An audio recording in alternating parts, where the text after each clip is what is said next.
اپنی حیثیت آپ جانتے ہیں، میں ایک مسجد کا امام ہوں، آپ لوگوں کا اعتماد، آپ لوگوں کا احترام مجھے حاصل ہے، اور میں عیدگاہ کا امام و خطیب ہوں۔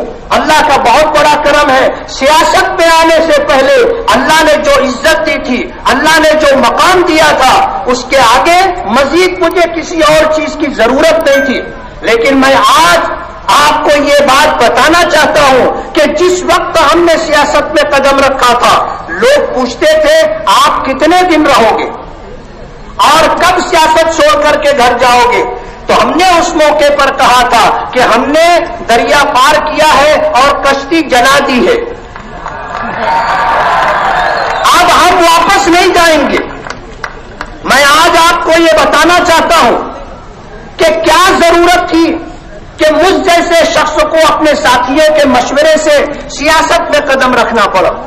میں جانتا ہوں ایک عالم ہونے کی حیثیت سے کہ یہ خدمت کا سب سے بڑا میدان ہے، اور ہم مسلمانوں کو یہ بات سمجھ لینی چاہیے کہ ملک کی آزادی کے بعد مسلمانوں سے کو یہ سمجھانے کی کوشش کی گئی ہے، انہیں یہ باور کرانے کی کوشش کی گئی ہے کہ سیاست کرنا دینداروں کا کام نہیں ہے، سیاست کرنا مذہبی رہنماؤں کا کام نہیں ہے، یہ علماء کا اور ائمہ کا کام نہیں ہے، اور یہ ایک منظم سازش کے تحت مسلم سماج میں یہ بات چلائی گئی ہے۔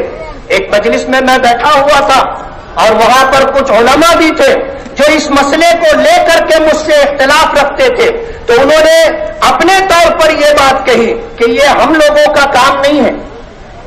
میں نے جب یہ بات سنی تو میں نے ان سے پوچھا کہ آپ کس مدرسے کے پڑھے ہوئے؟ وہ تھوڑا سا تردد میں تھے، میں نے کہا بتاؤ کوئی بات نہیں ہے۔ انہوں نے مالیگاؤں کے ایک مدرسے کا نام لیا۔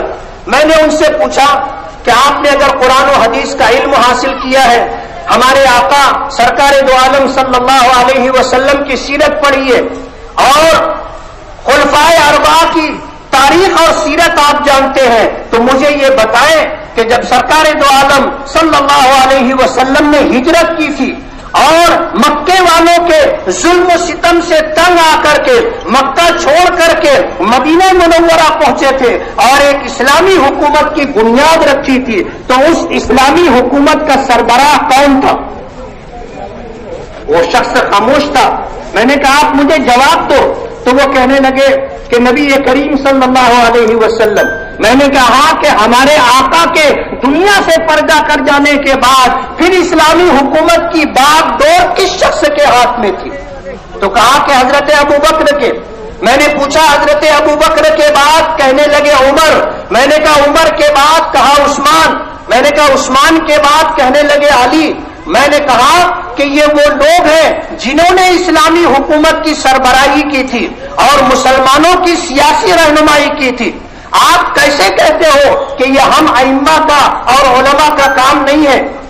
میں آپ سے پوچھنا چاہتا ہوں کہ ایک چھوٹا سا کام ہوتا ہے، اسے لے کر کے جب آپ